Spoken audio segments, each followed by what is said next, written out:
بسم الله الرحمن الرحيم.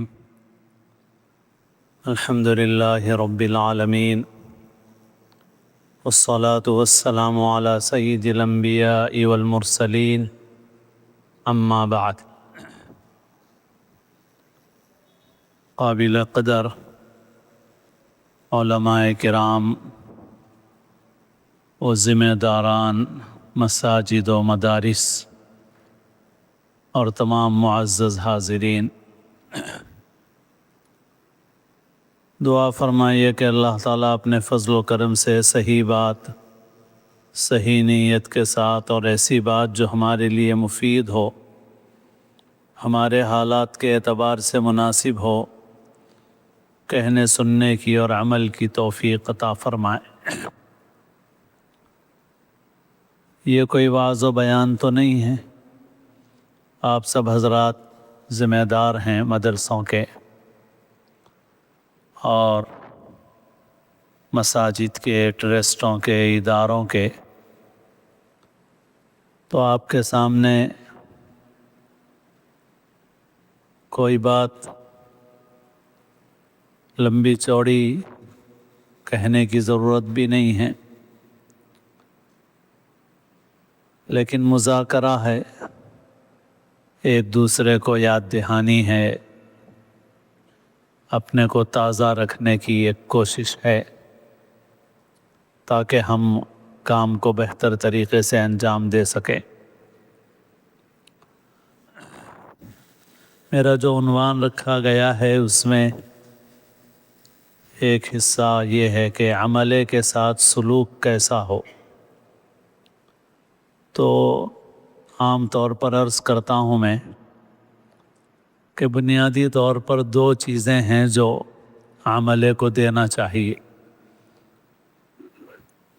ایک حسب گنجائش ان کی بہتر مالی خدمت، اور دوسری چیز ہے ان کے ساتھ اکرام کا رویہ۔ دو بنیادی چیزیں، اپنی گنجائش کے اعتبار سے ان کی بہتر سے بہتر مالی خدمت کی جائے اور ان کے اکرام کا لحاظ رکھا جائے۔ یہ دو چیزیں عملے کے ساتھ ہونی چاہیے۔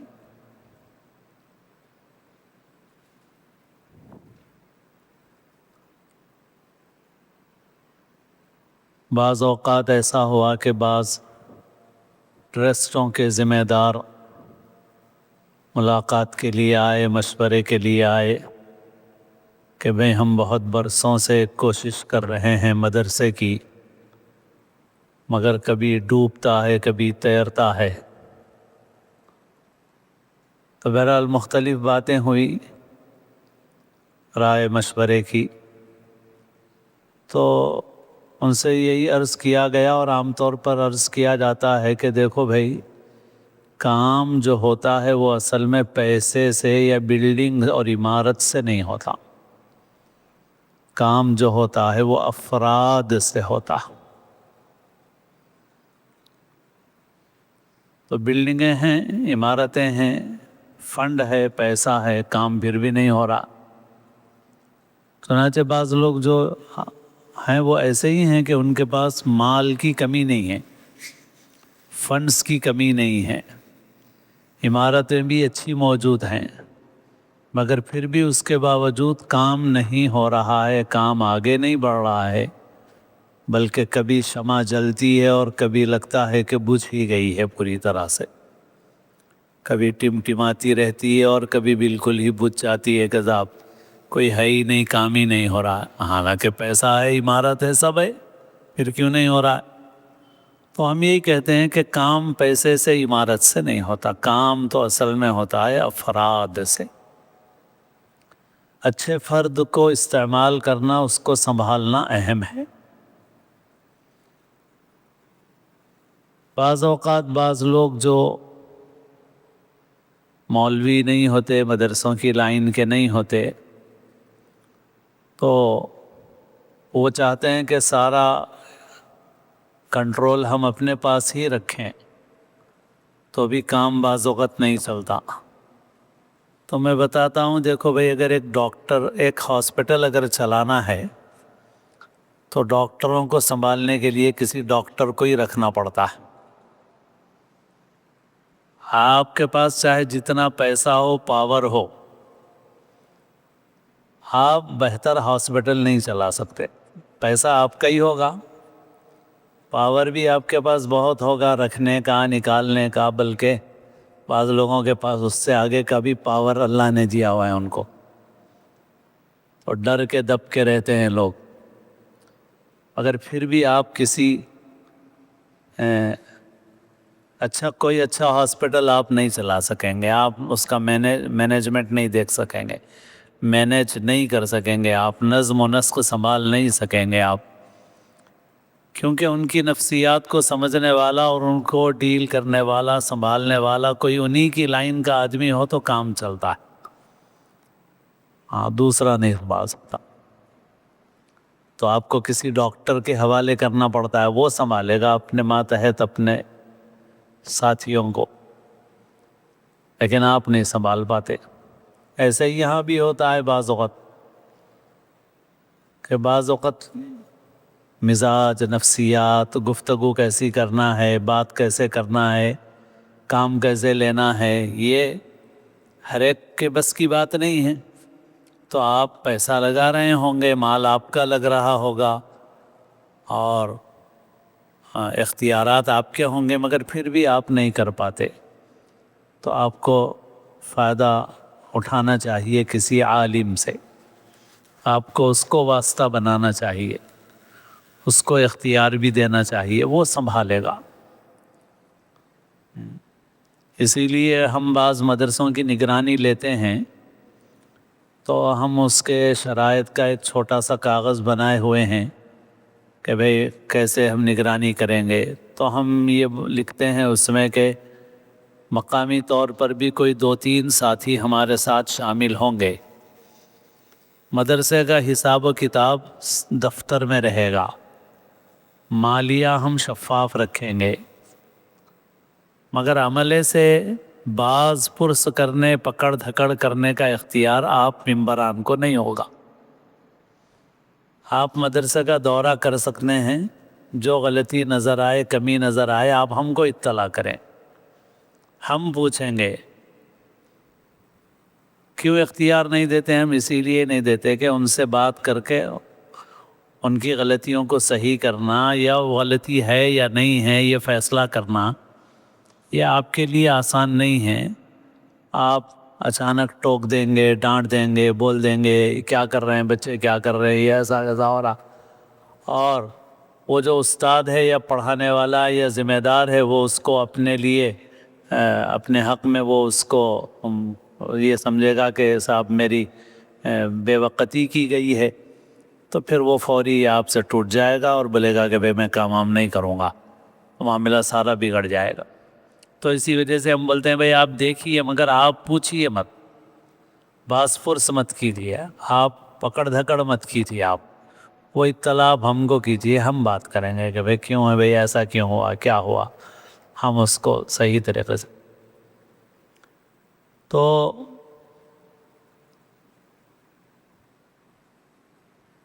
ان ذمہ داروں سے یہی کہا جاتا ہے، بعض وقت مال خرچ کرنے میں بھی افراد پر مال خرچ کرنے میں پیچھے ہٹتے ہیں، تو ہم یہی بولتے ہیں کہ دیکھو بھائی باصلاحیت آدمی آپ رکھیں گے تو اس کے اوپر مال بھی خرچ کرنا پڑے گا، ایسا نہیں کہ آپ کم پیسے دیں گے اور صلاحیت والا آدمی چاہیں گے تو وہ بھی مشکل۔ تو آپ کو ایسا فرد دیکھنا چاہیے کہ جس کی آپ بہتر مالی خدمت بھی کریں تاکہ اس کی ضروریات پوری ہو جائیں، اور پھر اس کو اس کا مقام دیں، اس کی عزت نفس کا پورا لحاظ رکھیں آپ، تب آپ ان سے کام لے سکتے ہیں، ورنہ آپ ان سے کام نہیں لے سکتے۔ دنیا میں کوئی بھی فیلڈ ہو، جس کے پاس مہارت ہوتی ہے اس کے کچھ نخرے بھی ہوتے ہیں۔ تو یہاں تک کہ دکان میں بھی اگر کوئی ملازم ہوتا ہے اور اس ملازم کے اندر کچھ مہارت ہوتی ہے تو وہ دوسرے ملازمین کے مقابلے میں کچھ نہ کچھ نخرے دکھاتا ہے، اور سیٹ بھی اسے برداشت کرتا ہے۔ کیونکہ اس کو معلوم ہے کہ بھائی یہ ٹیکنیشین اچھا ہے، یہ کاریگر اچھا ہے، تو عام کاریگروں کو، عام ملازمین کو وہ مقام نہیں ملتا وہ، لیکن یہ ہے کہ جس کے اندر کچھ خصوصیت ہوتی ہے تو اس کو پھر سیٹ بھی برداشت کرتا ہے۔ تو مگر وہاں برداشت کرتے ہیں، اور آپ ان اجتماعی کاموں میں آپ برداشت نہیں کرنا چاہتے آپ، تو بھائی اگر کسی کے اندر صلاحیت ہے تو تھوڑا سنبھالیے اس کو، اس کے پاس ہنر ہے، فن ہے، کمال ہے، تو آپ اس کو سنبھال کے لے کے چلیے آپ اس کو۔ آج کل عمارتوں پر پیسہ صرف ہو رہا ہے، ضرورت کے لیے بھی خرچ ہو رہا ہے اور بعض وقت بے ضرورت بھی خرچ ہو رہا۔ خود مسجدوں کی تعمیر کا معاملہ بھی اس وقت ایسا ہی ہے کہ مسجدیں بہت شاندار تعمیر کی جا رہی ہیں، بہت پیسہ لگایا جا رہا ہے اس کے اوپر۔ تو مسجد ہو، مدرسہ ہو، گھر ہو، یا کوئی بھی جگہ ہو، یا زندگی کے اپنے اور کام ہو جس میں ہم مال لگاتے ہیں، اس میں 3 درجے ہیں۔ ایک درجہ ضرورت کا ہے، وہ بھی جائز ہے۔ ایک درجہ راحت کا ہے، وہ بھی جائز ہے۔ اور ایک درجہ زینت کا ہے، خوبصورتی، آرائش، وہ بھی ایک حد تک جائز ہے۔ مگر اس کے بعد چوتھا درجہ ہے، وہ نمائش ہے، دکھاوا ہے، وہ ناجائز ہے، وہ ناجائز ہے۔ اسی لیے زینت و آرائش اور نمائش، ان دونوں کی سرحد ملی ہوئی ہے ایک دوسرے سے۔ جب یہ زینت و آرائش حد سے بڑھتی ہے تو پھر وہ نمائش کی سرحد میں داخل ہو جاتی ہے۔ تو اب جو مال خرچ کر رہے ہیں وہ بسا اوقات نمائش میں اور بہت زیادہ خرچ کر رہے ہیں۔ تھوڑا بہت خرچ کرنے میں کوئی حرج نہیں ہے، خوبصورتی اور زینت کے لیے تھوڑا بہت خرچ کیا جائے، کوئی حرج نہیں۔ مگر اس سے آگے بڑھ کے اگر خرچ کیا جاتا ہے تو جیسے میں نے کہا کہ وہ نمائش میں، دکھاوے میں داخل ہو جاتا ہے۔ ایک مرتبہ 2 جمعہ میں نے تعمیر مساجد پر گفتگو کی ہے۔ مجھے بھی ڈھونڈنا پڑے گا، میرے چینل وغیرہ پہ اگر مل جائے تو آپ لوگ دیکھ سکتے ہیں۔ تعمیر مساجد کے پہلے جمعہ میں نے جو گفتگو کی، اس میں نے صرف اور صرف حدیثیں سنائی ہیں، اور معارف الحدیث سے سنائی ہیں، اور ایک آدھ حدیث اس کے علاوہ سنائی ہے میں نے۔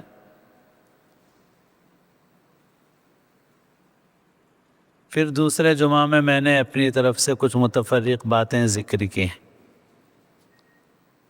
تو میں یہ بتانا چاہ رہا ہوں کہ پہلے جمعہ میں نے صرف اور صرف حدیثیں سنائی ہیں، اور ان حدیثوں سے یہ معلوم ہوتا ہے کہ مساجد کی تعمیر میں، آرائش میں یہ حد سے زیادہ جو خرچ ہے یہ شرعاً ناپسندیدہ ہے۔ بہت صراحت سے مضمون موجود ہے، اور علامات قیامت میں سے بتایا گیا ہے اس کو، مگر لوگ اس کے اوپر مال بہت خرچ کر رہے ہیں، اور امام اور مؤذن پہ خرچ نہیں کرنا چاہتے، خدام پر خرچ کرنا نہیں چاہتے، افراد پر خرچ کرنے کی اہمیت کو غیروں نے سمجھا ہے، حالانکہ وہ ہمارے دین کی تعلیم ہے۔ اللہ کے رسول صلی اللہ علیہ وسلم کے پاس مال تھا ہی نہیں، ایسا نہیں ہے۔ اخیر زمانے میں بہت مال آیا آپ کے پاس، اور انصار نے مال جمع کر کے بھی پیش کیا مسجد کی تعمیر کے لیے، مگر رسول اللہ صلی اللہ علیہ وسلم نے شاندار مسجد کی تعمیر کو منظوری نہیں عطا فرمائی۔ اور آپ کے پاس جو مال آیا وہ آپ نے افراد پر خرچ کیا، آج باطل خرچ کر رہا ہے۔ مسلمانوں کا حال یہ ہے کہ گاؤں میں اگر 6 لاکھ میں مسجد بن سکتی ہے تو وہ 60 لاکھ کی مسجد بنانے کے لیے تیار ہے۔ اگر 6 لاکھ کی مسجد بھی وہاں کافی ہو جاتی ہے تو بولتے ہیں کہ نہیں بھائی ہم تو یہاں 60 لاکھ کی مسجد بنائیں گے، 1 کروڑ کی مسجد بنائیں گے۔ مسجد 1 کروڑ کی بنائیں گے مگر امام 10,000 کا بھی نہیں رکھیں گے، کیا فائدہ؟ تو بہرحال مسجدوں کی تعمیر ہو، مدرسے ہوں، ادارے ہوں، باصلاحیت افراد کی سب سے زیادہ اہمیت ہے۔ باصلاحیت افراد سے فائدہ اٹھانا ہے تو ان کی مالی خدمت ان کی ضرورتوں کے اعتبار سے کرنا ہے اور ان کے ساتھ اکرام والا معاملہ کرنا ہے۔ یہ 2 چیزیں کریں گے تو آپ کام آگے بڑھا سکیں گے، آپ افراد کو جوڑ کر رکھ سکیں گے، اور اگر یہ نہیں کریں گے تو پھر آپ کے لیے آگے بڑھنا مشکل ہوگا۔ جیسے یہ بات کمیٹیوں کے لیے ہے، ایسے ہی جو علماء مدرسوں کے ذمہ دار ہیں ان کے لیے بھی ہے، جو نظماء ہیں ان کے لیے بھی ہے۔ ظاہر ہے مدرسوں کا مالیہ محدود ہوتا ہے، تب بھی عملے کو یہ معلوم ہونا چاہیے کہ بھئی جتنی مالی گنجائش ہے اس کے اعتبار سے تو ذمہ دار ہماری خدمت کرتا ہے۔ اگر ان کو یہ احساس ہو جائے کہ ذمہ دار دوسری چیزوں میں بہت زیادہ مال صرف کرتا ہے لیکن ہماری خدمت میں ذمہ دار کو دلچسپی نہیں ہے، تو پھر اس کا دل ادارے سے اور ادارے کے اصل ذمہ دار سے اس کا دل جڑے گا نہیں اور وہ صحیح طریقے سے کام نہیں کرے گا۔ ہاں اگر اس کو بھی معلوم ہے کہ بھئی نہیں ہے، گنجائش نہیں ہے، تو پھر وہ بھی آپ کے ساتھ کام میں شریک ہے، وہ بھی آپ کے ساتھ شریک رہے گا، ساتھ دے گا۔ لیکن اگر اس کو یہ احساس ہوتا ہے کہ نہیں بھئی ہے تو صحیح مگر وہ دوسری جگہوں پہ صرف ہوتا ہے، ہمارے لیے صرف نہیں ہوتا، تو ظاہر ہے کہ اس کا دل کام سے دور ہو جائے گا اس کو۔ تو اس وجہ سے چاہے یہ کمیٹیوں کے ذمہ داران ہوں یا علماء اور نظماء ہوں، ان سب کو یہ چاہیے کہ وہ عملے کے ساتھ اس معاملے میں فراخ دلی کا اور حسب گنجائش ان کی خدمت کا رویہ اختیار کریں، تو انشاءاللہ اس سے کام آگے بڑھے گا۔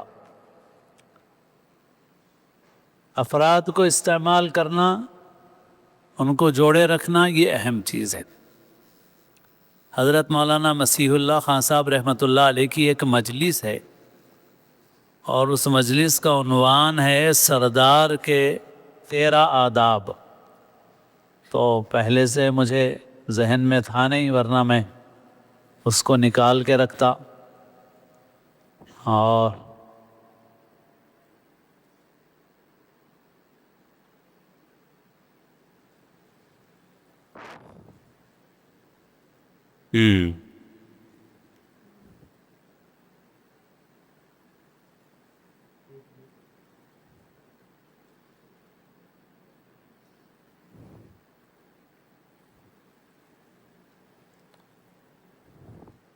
عنوان تو مل گیا مجھے فون میں اپنے، مگر جو اصل مسودہ تھا وہ فونوں کی تبدیلی میں ڈیلیٹ ہو گیا، مٹ گیا ہے میرے پاس سے۔ حضرت کی بڑی اچھی مجلس ہے وہ، مفتی مہربان علی صاحب بڑوتوی رحمۃ اللہ علیہ کی ترتیب دی ہوئی کتاب ہے معارف مسیح الامت۔ اگر آپ لوگوں کے پاس ہے وہ کتاب تو مل جائے وہ کتاب تو اس کتاب میں دیکھ دیجیے، اس میں ایک مجلس ہے اور اس مجلس میں سردار کے لیے 13 آداب حضرت نے اس کے اندر ذکر فرمائے ہیں، اور اس میں ایک چیز حضرت نے یہ بھی ذکر فرمائی کہ جو ذمہ دار ہے اس کو عدل و انصاف کے ساتھ چلنا ضروری، اور اس کی مثال رسی پر چلنے والے کی طرح ہے۔ رسی پر چلنے والا اپنا بیلنس توازن برقرار رکھتا ہے تو رسی پر چل سکتا ہے، اور اپنا توازن برقرار نہیں رکھتا تو پھر وہ رسی سے نیچے گر جاتا ہے۔ بس اسی طرح سے ذمہ دار بھی جب تک عدل کے ساتھ چلتا ہے تو پھر اس کی سرداری باقی رہتی ہے، ورنہ اس کی سرداری ختم ہو جاتی۔ حضرت نے وہ مضمون بیان فرمایا استاد کے لیے بھی، شیخ کے لیے بھی، باپ کے لیے بھی، کہ بھئی تم اپنے گھر کے سردار ہو تو تمہارے لیے بھی یہ ذمہ داری ہے کہ گھر میں بھی تم ان معاملات کا لحاظ رکھو۔ تو بہرحال ایک ہے کام کرنا، ایک ہے کام لینا۔ کام لینے کی بھی بہت اہمیت ہے۔ ایک سرکاری عصری لائن کے ایک بڑے باصلاحیت آدمی ہیں، کبھی سرکاری عہدوں پر رہتے ہیں، کبھی پرائیویٹ اداروں سے وابستہ رہتے ہیں۔ تو ان کے متعلق ان کے ایک عزیز نے بتایا کہ ایک مرتبہ ان کا جو باس ہے وہ آیا اور اس نے یہ دیکھا کہ بھئی یہ کیا کر رہے ہیں، تو انہوں دیکھا کہ وہ لوگوں سے کام لے رہے ہیں، تو اس نے یہی کہا کہ میں یہی دیکھ رہا تھا کہ تم کام کر رہے ہو یا کام لے رہے ہو۔ تمہارا کام کرنا اہم نہیں ہے بلکہ کام لینا اہم ہے۔ تو کام لینے کی صلاحیت یہ بڑی اہم چیز ہے۔ تو جب کام پھیل جائے، ادارے بڑے ہو جائیں، تو پھر اس کے بعد یہ ذمہ داری جس کے اندر یہ صلاحیت ہوتی ہے پھر وہ ذمہ داری کو نبھا سکتا ہے، لوگوں سے کام لے سکتا ہے، لوگوں کو جوڑ سکتا ہے۔ تو یہ بات بہت اہم ہے، اور جو لوگ پہلے سے کام کر رہے ہیں اپنے کام کو بڑھائیں بھی۔ بہت سے لوگ اپنے کام پر اکتفا کر کے بیٹھے ہوئے ہیں، جتنا کر رہے ہیں بس اسی پر مطمئن ہے، بالکل کام کو بڑھانے کی فکر نہیں ہے۔ کام کو بڑھانے کا اہتمام کرنا چاہیے۔ اللہ نے جتنی طاقت دی ہے، جتنی صلاحیت دی ہے، اس کے اعتبار سے کام کرتا رہے آدمی، آگے اللہ تعالیٰ مزید اس کے لیے راستے کھولیں گے۔ ہم میں سے بہت سے لوگ ایسے ہیں کہ جنہوں نے ایک مختصر کام کو اختیار کر لیا ہے اور اسی پر اکتفا کر کے بیٹھے ہوئے ہیں، مزید آگے بڑھنے کی، کام کو بڑھانے کی جستجو نہیں ہے، اور اس کے نتیجے میں جو فائدہ ہونا چاہیے وہ فائدہ نہیں ہو رہا ہے۔ تو اس وجہ سے خاص طور پر عصری اداروں کا قیام ایک اہم چیز ہے۔ دینی تعلیمی بورڈ کو متحرک کیا گیا ہے ابھی۔ دینی تعلیمی بورڈ کا بھی جو دستور ہے اس دستور کو پڑھو تو یہ اندازہ لگتا ہے کہ گویا اسکولوں کے قیام کی ترغیب دی گئی ہے اس میں، کیونکہ اس میں خاص طور پر یہ بات کہی گئی ہے کہ 5ویں جماعت تک سرکاری تعلیم کے ساتھ مکاتب قائم کیے جائیں، اور اس میں مکاتب کا تصور صبح شام کا نہیں ہے بلکہ فل ٹائم کے مکاتب کا تصور ہے۔ تو اب فل ٹائم کا مکتب ہو اور 5ویں تک عصری تعلیم ہو تو ظاہر ہے کہ عصری تعلیم کا ادارہ تو اسکول ہوگا۔ تو اب ہماری ریاست میں 5ویں نہیں بلکہ 7ویں تک کی مسلمہ حیثیت ملتی ہے، ریکگنائزیشن ملتا ہے۔ تو گویا 5ویں 7ویں تک کے ریکگنائزیشن کے ساتھ اسکول قائم کرنا یہ گویا ایک اہم مقصد ہے دینی تعلیمی بورڈ کے مقاصد میں، کیونکہ اسی کے ذریعے سے بچوں کے دین اور ایمان کی حفاظت ہو سکے گی، ورنہ بچے پورا کا پورا اسکول کے حوالے رہیں گے، سرکاری اور غیر مسلموں کے زیر انتظام اسکولوں کے حوالے رہیں گے، تو پھر ان کے دین اور ایمان کو بچانا بہت مشکل ہے۔ تو اس وجہ سے جو لوگ پہلے سے کام کر رہے ہیں وہ اس پہلو پر بھی خاص توجہ دیں اور اس کے لیے کوشش کریں، محنت کریں۔ جب آدمی کوشش محنت کرتا ہے تو اللہ تعالیٰ اس کے لیے راستہ کھول دیتے ہیں۔ اللہ تعالیٰ اس پروگرام کو بے حد قبول فرمائے۔ بہرحال یہ چند باتیں میں نے مختصراً ذکر کر دی ہیں، اور حضرت مولانا مفتی سبیل احمد صاحب مدظ اللہ تشریف فرما ہیں۔ مفتی صاحب تفصیل سے انشاءاللہ آپ کے سامنے بات رکھیں گے، اور شام تک آپ مفتی صاحب سے بھی استفادہ کریں گے اور دیگر علماء کرام سے بھی استفادہ کریں گے۔ اللہ تعالی ہم سب کو اخلاص کے ساتھ اپنے دین کی خدمت کی توفیق نصیب فرمائے۔ وآخر دعوانا ان الحمدللہ۔ فأووا إلى الكهف ينشر لكم ربكم من رحمته ويهيئ لكم من أمركم مرفقا